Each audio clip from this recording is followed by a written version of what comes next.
এতিয়া চুমিৰ ইতিহাস জানি লওক। চুমিৰ ইতিহাসো বেলেগ ধৰণৰ। কেৱল মাত্ৰ নৱম শ্ৰেণী পঢ়ি থকা অৱস্থাতেই চুমিয়ে এজন যুৱকৰ লগত পলাই গৈ বিবাহ পাশত আবদ্ধ হৈছিল। মনত ৰাখিব, চুমিয়ে ক্লাছ 9তে বিবাহ পাশত আবদ্ধ হৈছিল। পৰৱৰ্তী সময়ত সেই যুৱকজনৰ পৰা বিবাহ বিচ্ছেদ ঘটে। চুমি ডিব্ৰুগড়ত ইয়াৰ পিছত থাকিবলৈ লয়। সেইখিনি সময়ত চুমিয়ে কাৰ লগত আছিল জানে? এগৰাকী যুৱতীৰ সৈতে। বহুতে কয় চুমি আৰু যুৱতীগৰাকীৰ মাজত অতি মধুৰ সম্পৰ্ক আছিল। অৰ্থাৎ দুগৰাকী যুৱতীৰ মাজত কেনেধৰণৰ মধুৰ সম্পৰ্ক থাকিব পাৰে সেই ব্যাখ্যা আমি আগ নবঢ়াওঁ। পৰৱৰ্তী সময়ত চুমি সম্পৰ্ক স্থাপন হয় আন এজন মুছলমান যুৱকৰ সৈতে। তেওঁলোকৰ সৈতেও প্ৰেম কিছুদিন থাকে আৰু এইখিনি সময়তেই চুমি সংস্পৰ্শলৈ আহে তাৰ্কিকলৈ। চুমিয়ে নাচি ভাল পায়, তাৰ্কিকে ভাল ফটোগ্ৰাফী কৰে। চুমিৰ এই উত্থানৰ আঁৰৰ ব্যক্তিজন আছিল তাৰ্কিক, কাৰণ তাৰ্কিক এজন প্ৰফেশ্যনেল ফটোগ্ৰাফাৰ। চুমিৰ বিভিন্ন ফটো ৰীল বনায়, ইনষ্টাগ্ৰামত দিয়ে। লাহে লাহে চুমি জনপ্ৰিয় হৈ পৰিল। চুমিয়ে ডিব্ৰুগড়ৰ বিভিন্ন বিহুস্থলীত নাচিবলৈ চেষ্টা কৰে। বিভিন্ন কণ্ঠশিল্পীয়ে গীত গায়, চুমিয়ে বিনা পইচাকৈ নাচিবলৈ চেষ্টা কৰে। চুমি ভাল নাচে। চুমিক আমন্ত্ৰণ নজনালেও বিহু মঞ্চত গৈ নাচিবলৈ চেষ্টা চলোৱাৰ বহু কাহিনী সন্মুখলৈ আহিছে। এইখিনি সময়তে চুমি বিশালৰ সংস্পৰ্শলৈ আহে।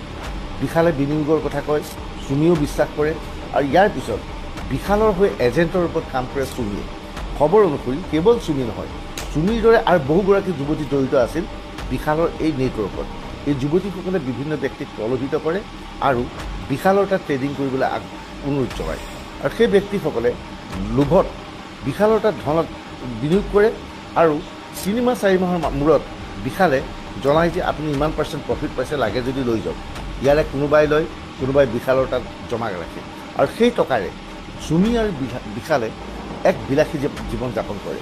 কল্পনা কৰক, ৰাইজৰ ধন লগত লোৱা এই বিশালে চুমিৰ বিয়াৰ নামত উদয়পুৰত 3 কোটি টকা ব্যয় কৰিছিল আৰু সেই টকা ক্ৰেডিট কাৰ্ড ব্যৱহাৰ কৰিছিল। অৰ্থাৎ বিশালে কোনো ধৰণৰ কথা চিন্তা নকৰি নগদ ধনসমূহ নিজৰ বেংকৰ একাউণ্টত ৰাখিছিল।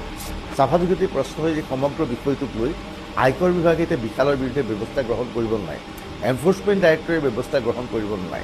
আশা কৰা হৈছে অসম আৰক্ষীয়ে বিশালৰ এই একাউণ্টছৰ বিষয়ে ইনকম টেক্সত অৱগত কৰিব বা এনফৰ্চমেণ্ট ডাইৰেক্টৰেট অৱগত কৰিব। তাৰপিছত সমগ্ৰ বিষয়টো ভিন্ন ৰূপ ধাৰণ কৰিব। আচলতে বিশাল এজন ক্ৰিমিনেল মাইণ্ডেড মানুহ আছিল। গতিকে বিশালে মানুহৰ পৰা ধন লৈ ব্যয় কৰিবলৈ কোনো ধৰণৰ চিন্তা কৰা নাছিল। বিশালে কোনো চিন্তা এইবাবেই কৰা নাছিল, সৰুৰে পৰাই এনেবোৰ মনোবৃত্তিৰ সৈতে তেওঁ জড়িত আছিল। বিশাল সংক্ৰান্তত আপোনাৰ মতামত থাকিলে কমেণ্ট ছেকশ্যনত লিখিব পাৰিব।